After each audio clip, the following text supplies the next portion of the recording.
누가복음 1장 57절부터 80절 말씀 가지고 우리의 발을 평화의 길로 인도하신다는 제목을 가지고 함께 은혜 나누고자 합니다. 누가복음은 특별히 드라마처럼 연결이 되어 있습니다. 이것이 꾸며낸 드라마라는 뜻이 아니라요, 고대 사람들은 모든 것을 이야기로 이렇게 전달을 했고요, 이렇게 이야기처럼, 재미있는 이야기처럼 예수님의 이야기를 복음을 들었습니다. 그래서 이야기의 형식으로 기록되어 있기 때문에 계속해서 연결해서 이해를 해야 합니다.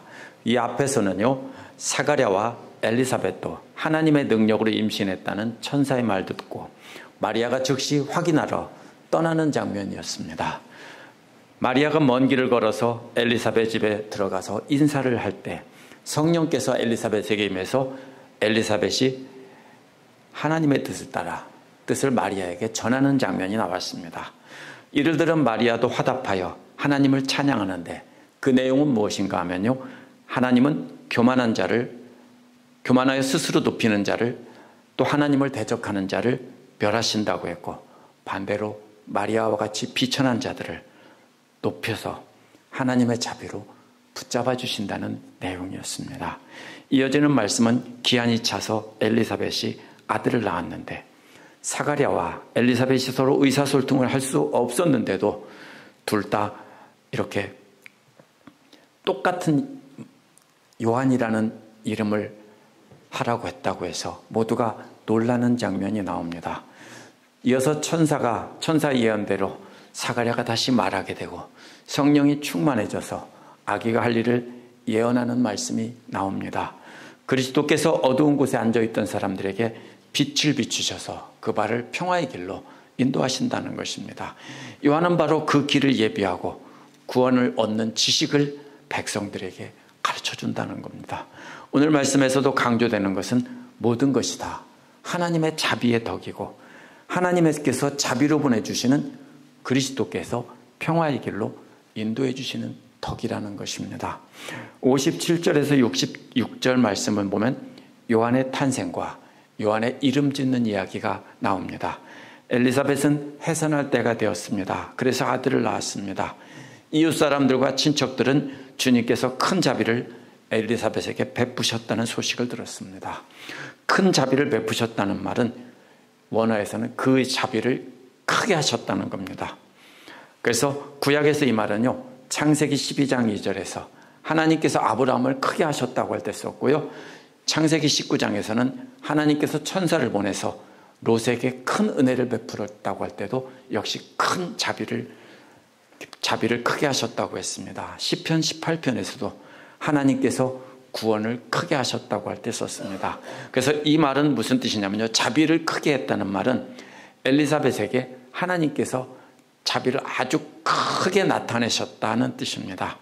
그런데 여기서 자비라는 단어는 히브리어로 하나님의 한결같은 사랑을 뜻하는 헤세드라는 단어를 그리스로 번역한 말입니다. 그래서 이웃과 친척들은 하나님께서 엘리사벳에게 베푸신 그 특별한 하나님의 한결같은 사랑, 헤세드를 기뻐한 것입니다. 그래서 여기서 하나님의 자비라는 말은 오늘 말씀에서 3번이나 반복됩니다. 무슨 말입니까? 여기서 가장 중요한 말씀은 하나님의 자비이지 사람들의 거룩이 아니라는 뜻입니다.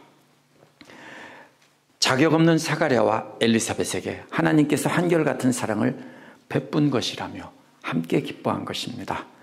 여기서 함께 기뻐했다는 말은 축하했다는 뜻으로 해석하기도 합니다. 그런데요, 이것은 축하했다는 뜻이 아니라 원어는 엘리사벳과 함께 기뻐했다는 뜻입니다. 똑같은 생각인 것 같죠?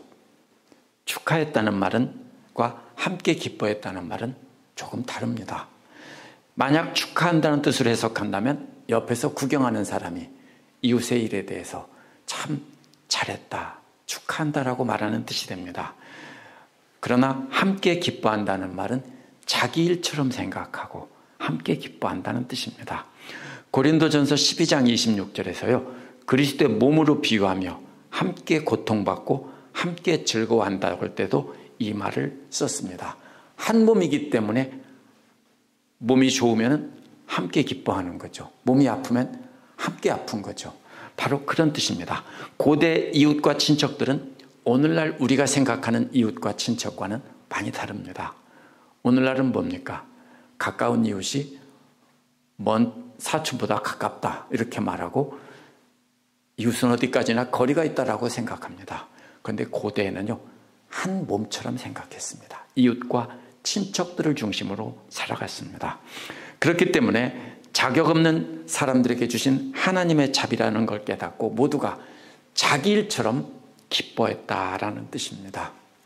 아기가 태어난 지 8회째 되는 날에 그들은 아기에게 할례를 행했습니다.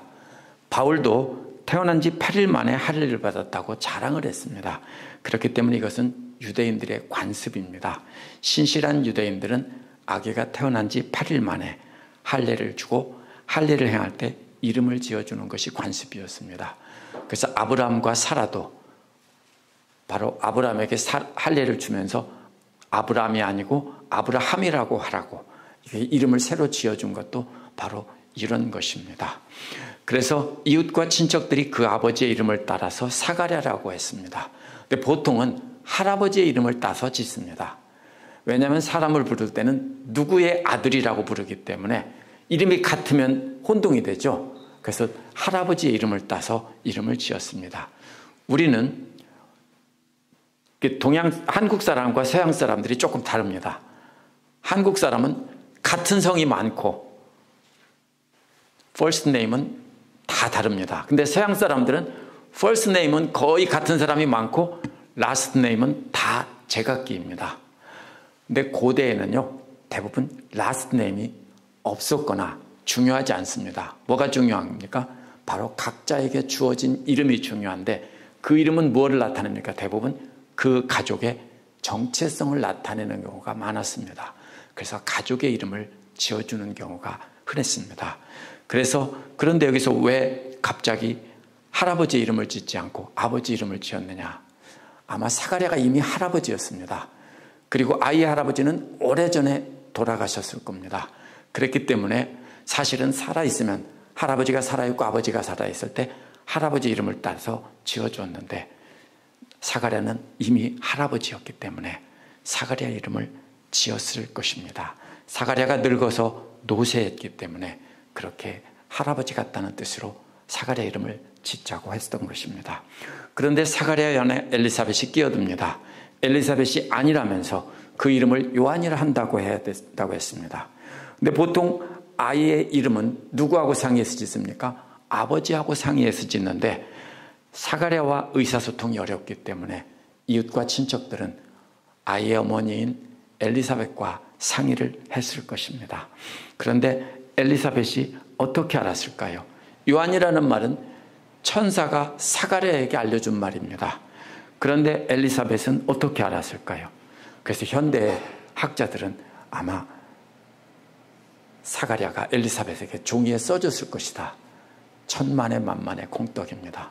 왜 그러냐면 고대인들은 대부분 남자들도 글자를 모르는 문맹이었기 때문입니다. 누구만 알았습니까? 더구나 여자가 글자를 아는 경우는 아주 특별한 경우가 아니면 없습니다. 엘리사벳도 거의 100% 문맹입니다. 아무리 제사장 가족이라도 100% 문맹이 확실합니다. 그렇기 때문에 다른 사람들은 엘리사벳이 사가랴와 의사소통을 했을 것이다 라는 애매모호한 표현을 씁니다. 그런데 손짓 발짓으로 할 수 있는 데는 한계가 있습니다. 그렇죠? 뭐를 할 수 있을까요? 밥을 먹었냐? 뭐 이런 일상적인 것은 손짓 발짓으로 할 수 있을지 모르지만 사람 이름 같은 것을 손짓 발짓으로 표현하기는 대단히 어렵습니다. 그러자 이웃과 친척들은 당신의 친척 가운데 아무도 이런 이름을 가진 사람이 없다라고 했습니다. 왜냐하면 가족의 이름을 따서 이렇게 가족의 정체성을 나타내는 것이 보통 이름이었기 때문입니다. 답답해진 이웃과 친척들은 사가랴 아버지에게 아이의 이름을 뭐라고 원하는지 이름을 물어봤는데 사가랴가 그걸 어떻게 손짓발짓으로 합니까? 서판을 달라고 합니다. 서판이라는 말은 작은 나무토막, 이렇게 거무스름한 나무토막에다가 초를 칠합니다. 왁스를 입힙니다. 그리고 거기다가 막대기로 글씨를 쓰고요. 쓰고 나면 막대기 옆면으로 문지르면 다시 또 쓸 수 있습니다. 왜냐하면 종이가 없던 시절이고요. 파피루스가 있었고 양피지가 있었는데 이 양피지나 파피루스는 엄청난 고가의 것이었기 때문에 일반인들이 거기에 글씨를 쓸 수가 없었고 또 쓴다고 해도 알아볼 수가 없었습니다. 그래서 서판을 나무 토막 하나에다가 왁스를 입혀서 거기에 글씨를 썼습니다. 그래서 요한은 사가랴는 제사장이었기 때문에 특별히 글자를 교육을 받은 사람이었기 때문에 거기다가 요한이라고 썼습니다. 이웃과 친척들 중에 다 읽을 수 있는 게 아니지만 그 중에 읽을 수 있는 사람이 있었겠죠. 그런데 모두가 이상히 여겼다고 했는데요. 이상히 여겼다는 말이 아니라 깜짝 놀랐다, 경탄했다라는 뜻입니다. 정말로 기적이라는 뜻입니다. 누가는 이 말을 예수님의 제자들에게는 쓴 적이 없습니다. 무리들이나 예수님의 대적들이 예수님의 기적이나 놀라운 가르침을 보았을 때 하나님의 능력이 나타났다며 놀랄 때만 쓴 말입니다. 따라서 이웃과 친척들이 이상히 여겼다는 말은요, 하나님의 능력이 나타났다는 뜻입니다. 신기한 구경거리가 이라는 뜻이 아니라 하나님의 능력이 나타났다는 뜻입니다. 어째서 엘리사벳과 사가랴가 똑같이 요한이라고 이름 지어야 한다는 말이 놀랄만한 일입니까? 이것은 사가랴가 엘리사벳의 말을 알아듣지 못했기 때문입니다. 엘리사벳이 뭐라고 했는지 알 수 없었습니다. 의사소통도 불가능했습니다. 소통할 방법이 없습니다. 엘리사벳도 사가랴가 써주는 방법밖에 없는데 써줬다면 문맹이었기 때문에 들고 어디로 갔을까요? 글자를 아는 친척들에게, 다른 제사장에게 갔을 겁니다. 그런데 만약에 그렇게 물어보았다면 그 친척은 틀림없이 그 자리에 있었을 텐데 놀랐을 리가 없습니다. 그때 아이 이름을 뭐라고 한다고? 이렇게 엘리사벳이 서판을 들고 와서 물어봤는데 그것이구나라고 했으니까 이상하게 여길 이유가 없습니다. 그렇다면 이것은 아무도 이 두 사람이 의사소통하지 않았는데 저절로 똑같이 알았다는 뜻입니다. 누가는 기록하지 않았습니다. 하지만 하나님의 계시가 엘리사벳에게도 전해졌다라는 의미일 가능성이 높습니다. 더 놀라운 일이 벌어집니다. 이어서 사가랴의 입이 열리고 혀가 풀려서 하나님의 축복하는 말을 했다고 했기 때문입니다. 찬양 찬송한다는 말은 하나님께 좋은 말을 한다는 뜻입니다. 이는 사가랴가 천사의 말을 믿지 않았을 때 천사가 말한 것이 그대로 이루어졌습니다. 천사의 말을 믿지 않던 사가랴도 천사가 말한 것이 다 이루어지고 자신도 말하게 되었기 때문에 하나님을 찬양하는, 하나님께 좋은 말로 이렇게 축복해드리는 찬양을 했다는 것입니다. 사가랴와 엘리사벳이 똑같이 요한이라고 했을 때도 하나님의 능력이라고 놀랐습니다. 그런데 이번에는 말을 못하던 사가랴가 다시 말을 하게 되자 놀라움을 넘어서 모두가 두려워하게 된 것입니다. 두려움은 앞에서 놀라움이 하나님의 능력이 나타난 걸 보고 놀랐다면 이번에 두려움은 역시 하나님 능력 때문인데 이번에는 놀랄 정도가 아니라 소름 끼칠 정도로 두려워했다는, 공포에 사로잡혔다는 겁니다. 그리고 이 모든 말이 유대의 모든 산지에 퍼졌다고 했는데 역시 산골 마을에만 퍼졌다는 게 아니라 그 지역이 산으로 되어 있기 때문에 예루살렘과 유대 전체 지방을 바라는 것입니다.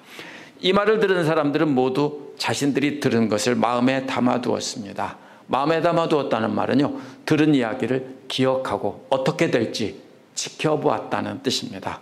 그러면서 사람들은 이 아이가 어떻게 될 것인가라고 말했습니다. 이어서 왜냐하면 주님의 손이 아이와 함께 있었기 때문이다 라고 했습니다. 주님의 손이 함께 있었다는 설명은요, 사람들이 당시에 말한 게 아니라 누가가 나중에 여기다가 설명으로 붙여놓은 것입니다. 왜냐하면 주님의 손이 함께 있었기 때문이다. 이것은 누가가 쓴 말입니다. 왜냐하면 주님의 손이 과거에 계속해서 함께 있었다라고 돌아보면서 누가가 증언하고 있기 때문입니다. 이어서 67절에서 80절은 사가랴의 찬양입니다. 사가랴는 성령이 충만하여 이렇게 예언했다고 했습니다. 따라서 이 찬양은 사가랴의 생각이 아니라 성령께서 가르쳐 주신 예언의 말씀입니다. 오순절 성령 강림 이전에는 하나님께서 특별한 계시의 말씀을 주실 때만 그 사람에게 성령이 임했습니다. 그렇기 때문에 이 사가랴의 찬양은 하나님의 계시입니다. 앞으로 될 일을 예언해 준 말씀입니다. 사가랴는 주 이스라엘 하나님을 찬양받으실 분이라고 찬양하면서 두 가지로 이유를 말했습니다. 그분은 자기 백성을 돌보신다는 겁니다. 돌보신다는 말은요, 창세기 21장과 50장에서 나오고 출애굽기와 시편에서도 나옵니다. 무슨 뜻이냐면요, 하나님께서 사람들을 축복하고 구원하기 위해서 찾아오셨다는 것입니다. 방문하셨다는 뜻입니다. 이 돌보신다는 말은요, 하나님께서 방문하셨습니다, 이런 말입니다. 그 자기 백성을 돌보아, 이 말은 하나님께서 자기 백성들을 특별히 방문하셨습니다. 과거형이기 때문에 구원하기 위해서 자격 없는 백성들을 찾아오셨다는 겁니다. 무슨 뜻이냐면요, 호세아에서 음란한 음행을 해서 다른 데 팔려가 있는 아내인 고멜을 호세아가 돈을 지불하고 찾으러 찾아간 것, 그게 바로 방문한 것, 찾아간 겁니다.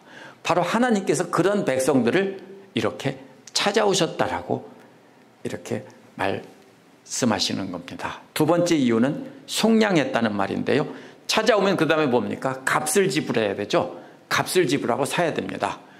고멜이 자기 자신을 창녀촌에 팔았기 때문에, 그리고 그 돈을 자기가 다 써버렸기 때문에 고멜의 값을 누군가 지불해 줘야 되는데, 그게 바로 속량이라는 말의 뜻입니다.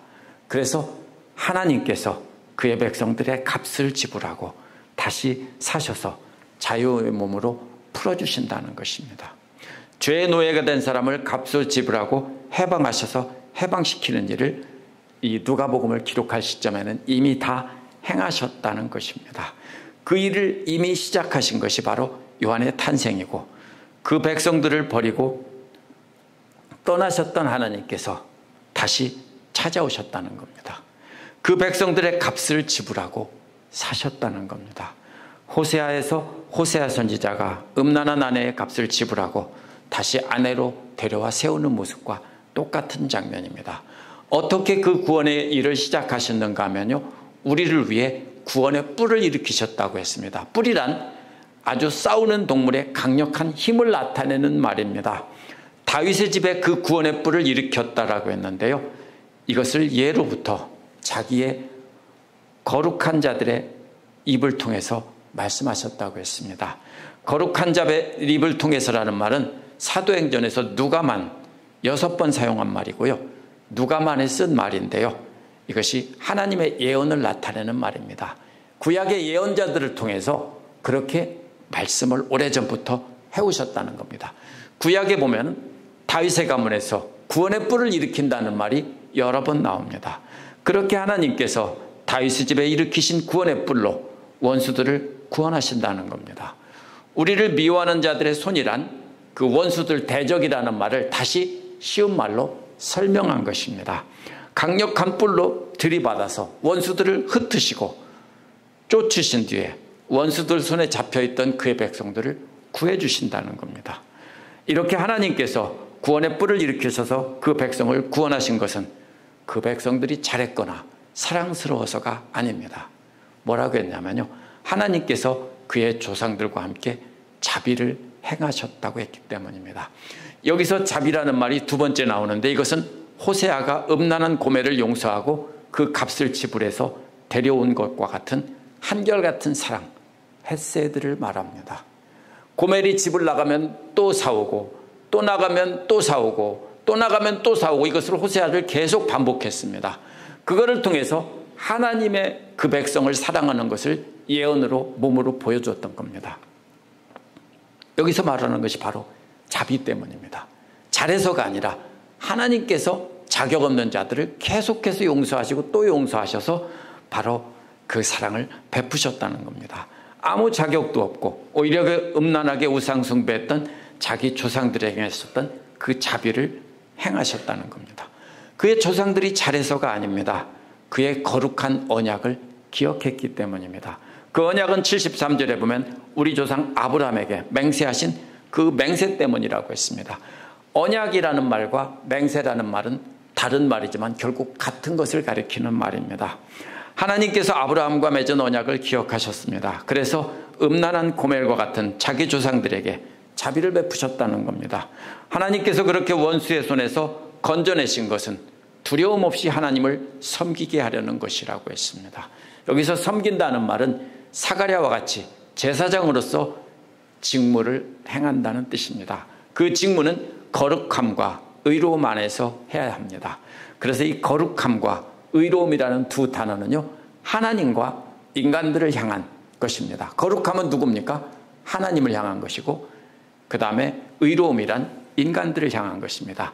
하나님 앞에서는 거룩하고 사람들 앞에서는 공정한 재판, 공정한 태도로 대해야 된다는 것입니다. 그래서 십계명에서 하나님 사랑과 이웃 사랑을 다른 말로 바꿔서 압축해서 표현한 것이 거룩함과 의로움입니다.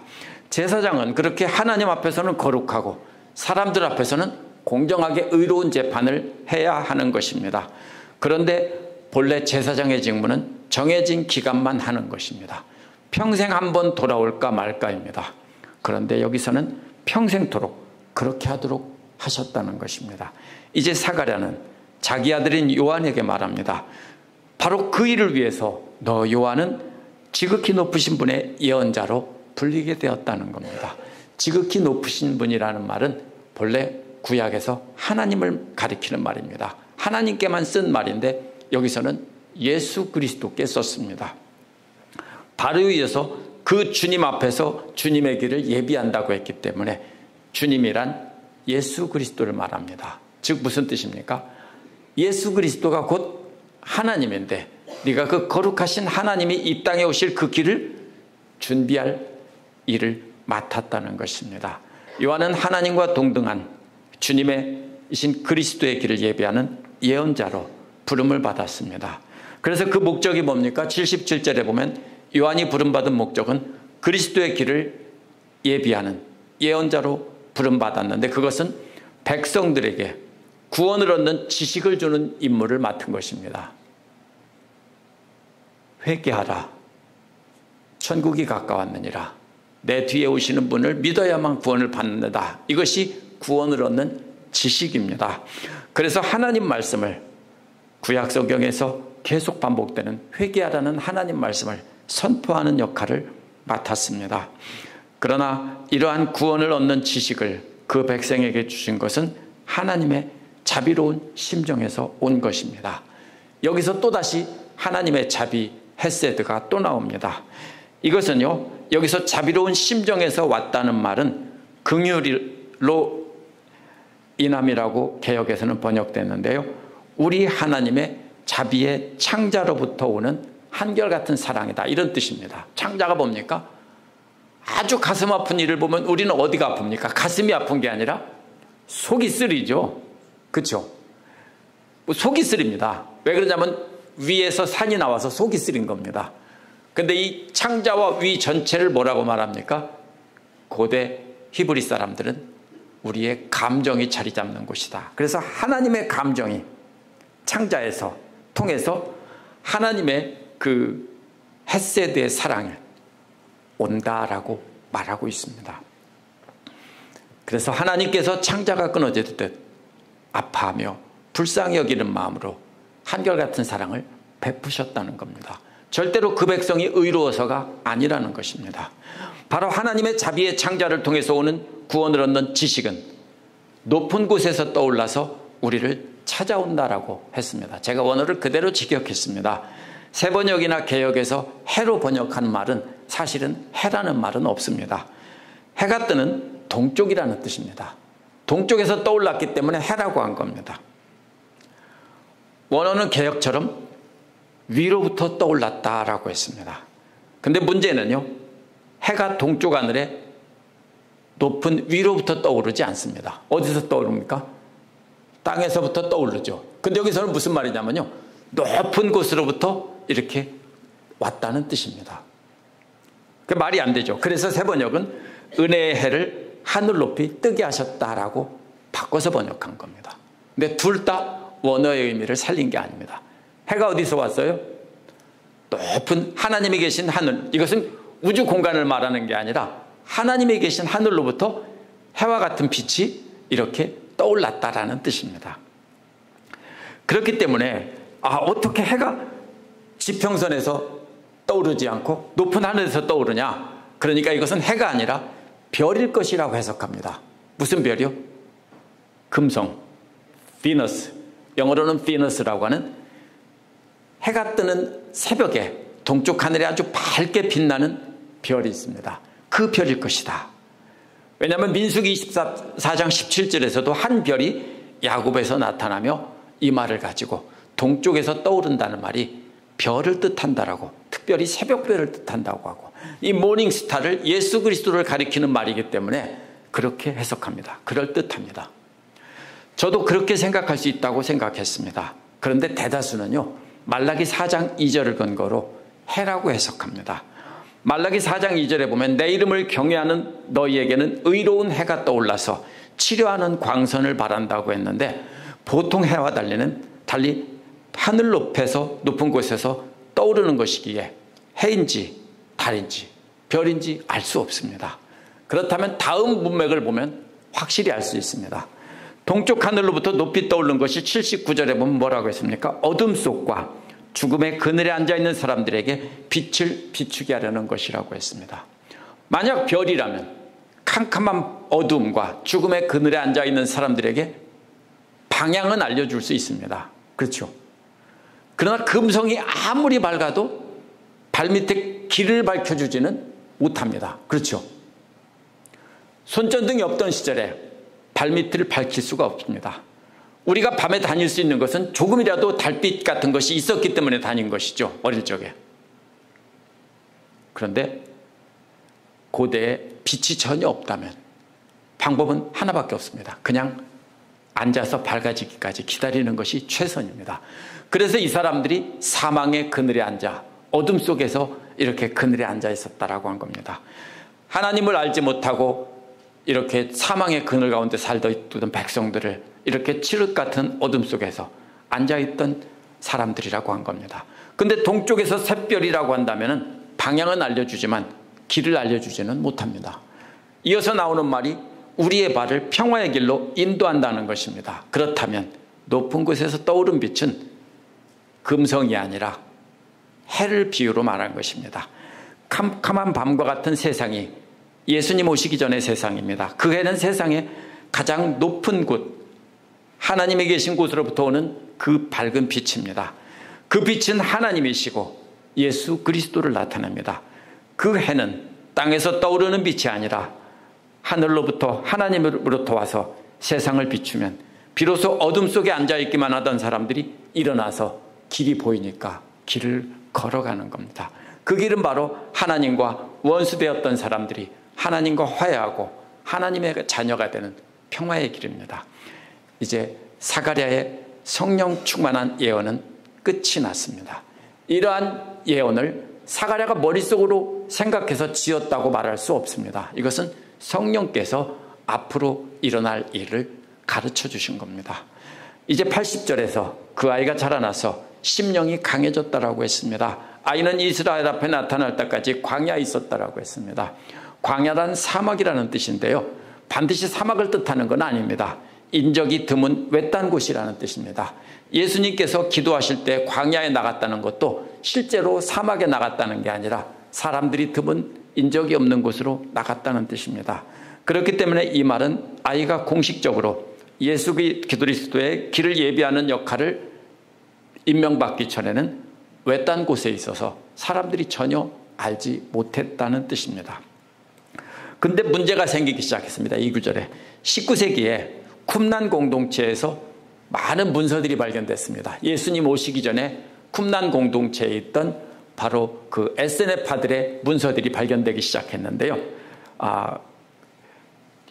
그러나 우리가 가진 그 문서를 보고 이제 학자들이 뭐라고 했냐면, 요한이 광야에 있었다는 것은 이 쿰란 공동체의 문서가 발견된 것으로 봐서 쿰란 공동체의 에스네파들이 광야에서 생활했기 때문에 요한도 광야에 있었을 것이다, 이렇게 주장하기 시작했습니다. 근데 우리가 가진 신약 성경 어디에도 요한이 에스네파 성장했다는 기록을 찾아볼 수 없습니다.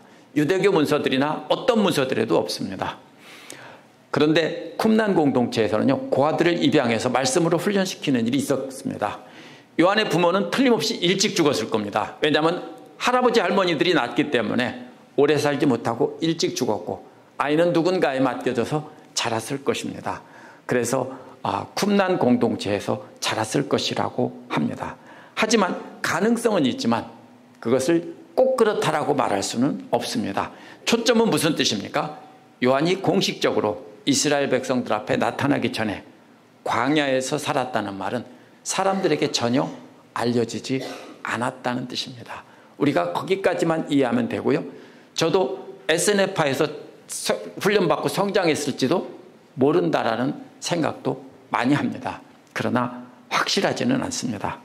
우리가 오늘 말씀에서 3번이나 반복된 말은요, 하나님의 자비, 즉 구약 성경에서 계속 반복되는 한결같은 사랑, 인자라고 번역됐죠. 바로 인자입니다. 이러한 한결같은 사랑은 자격 없는 사가랴와 엘리사벳에게 임했고요, 이러한 한결같은 사랑은 마리아에게 임했습니다. 역시 자격 없는 이스라엘 조상들에게 약속하셨던 그 한결같은 사랑이고요, 오늘 말씀 끝부분에서는 쓰리도록 불쌍히 여기시는 하나님의 창자에서부터 온 것이다 라고 했습니다. 마치 무슨 뜻과 같습니까? 아들을 잃어버리고 5년 동안 찾다가 길거리에서 만났는데 헐벗고 굶주린 채 방황하고 있습니다. 그러면 엄마의 마음이 어떻겠습니까? 속이 쓰리고 아프겠죠. 바로 그 마음이 바로 여기서 말하는 마지막에 나오는 끝부분에 나오는 바로 하나님의 자비의 창자에서 온 것이다 라는 것입니다. 하나님을 떠나 부모 없이 방황하는 고아 같은 그 백성들을 창자가 끊어지도록 불쌍히 여겨서 하나님께서 그 백성들을 찾아오셨다는 겁니다. 이스라엘 사람들은 구약에 수도 없이 나타난 이러한 하나님의 한결같은 사랑을요, 깨닫지 못했습니다. 왜 그렇다고 생각했습니까? 우리와 계약을 맺었잖아. 그러니까 우리가 아무리 죄를 지어도 하나님은 계약을 지켜야 돼, 이렇게 생각했습니다. 그래서 지키는 거라고 생각했어요. 근데 그 쌍방간의 언약은요, 한쪽에서 깨면 그 계약은 파기입니다. 그런데 이스라엘에서는 수도 없이 파기했기 때문에 이미 파기된 계약이에요. 그런데 하나님께서는 파기하지 않고 계속 기억하셨다는 겁니다. 그래서 이 사람들은요, 구약에 예언된 메시아를 검을 가진 왕 메시아로 기억했습니다. 다윗의 가정에서 뿔을 일으킨다고 했기 때문입니다. 요한계시록 끝에서 나오는 말씀하신 것처럼 하나님 말씀을 자기들의 생각을 더하고 하나님의 생각은 빼버린 것입니다. 하지만 그럼에도 불구하고 하나님께서는 메시아를 보내셨습니다. 그 메시아는 오늘 말씀에도 보면 분명히 하나님 말씀을 가진 메시아이신 예수 그리스도입니다. 검을 가져서 세상을 구원하는 분이 아니라 빛 대신 그 말씀을 통해서 오신 분입니다. 우리가 예수님을 알지 못하던 때에도 역시 우리도 아무런 빛도 없는 캄캄한 밤중 같은 삶을 살았습니다. 어디로 갈지 몰라 사방의 어두운 흑암에서 앉아 있었던 것이 바로 저와 우리 성도님들의 모습입니다. 그런데 우리에게 창자가 끊어질 듯 불쌍히 여기시는 하나님의 마음으로 하나님께서 우리에게 다가오셔서 그 자비를 베푸신 겁니다. 우리가 그래서 사람들을 통해서 예수를 믿고 하나님 앞에 나와 구원을 받은 겁니다. 그래서 땅에서 떠오르는 해가 아니라 높은 하늘에서 내려오는 해를 보내주셨다고 한 겁니다. 이제 우리는 그 햇빛 같은 주님을 영접하고 모시고 삽니다. 주님의 말씀을 간직하고 한결같은 사랑에 감격하며 감사한 마음으로 이제 우리는 그 길을 갈 수 있습니다. 이제 주님의 말씀이 우리의 가운데 빛이 되어서 우리를 비치고 있기 때문입니다. 기도하겠습니다.